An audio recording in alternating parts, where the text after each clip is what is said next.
Lina is also the proud author of her second book, Drama Team.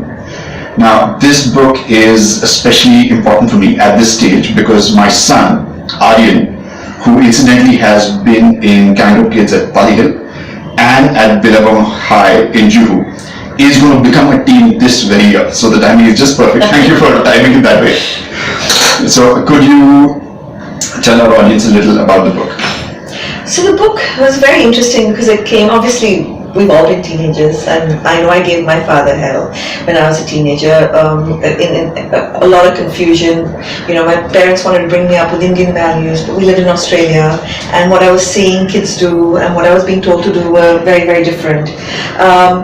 I was actually doing a session with kids in our Billabong Bhopal school, and just an impromptu session, and some of the kids are teenagers, and they started talking to me about their angst around being a teenager and how challenging it was for them. And so I said, well, can we start, sort of exploring a few examples, give me a few situations, and perhaps I'll teach you how to negotiate them better with your parents. And the kids would tell me something like, my parents don't trust me, they don't allow me to be outside of the house after 8 o'clock in the evening. I said, have your parents told you that they don't trust you? And they said, no. I said, you're coming to a notional idea that your parents don't trust you. What if you go and ask your parents, why is it that you don't want me outside the house after 8 o'clock? You'll probably get responses like, it's about your safety. And then from there, if you could understand what value your parent has, what his hook and driver is, and you can say, okay, what if I can guarantee my safety in a way that makes you feel comfortable? Well, then can I hang out with my friends, as long as you know I'm absolutely safe? And then we create those situations for you. And he said, he wrote back to me on Facebook and he said, Miss Lina, it worked.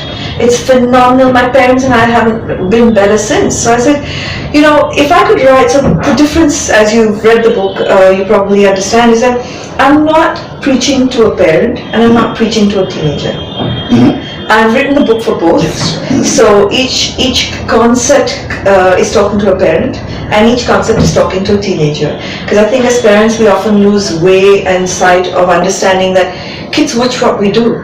We can say, don't lie, and yet when we lie to our mother-in-law over the phone to say that, I can't do this, the kids are not picking up the cue of what we've told them to do, which is don't lie. They're picking up the cue of lying is okay in certain situations.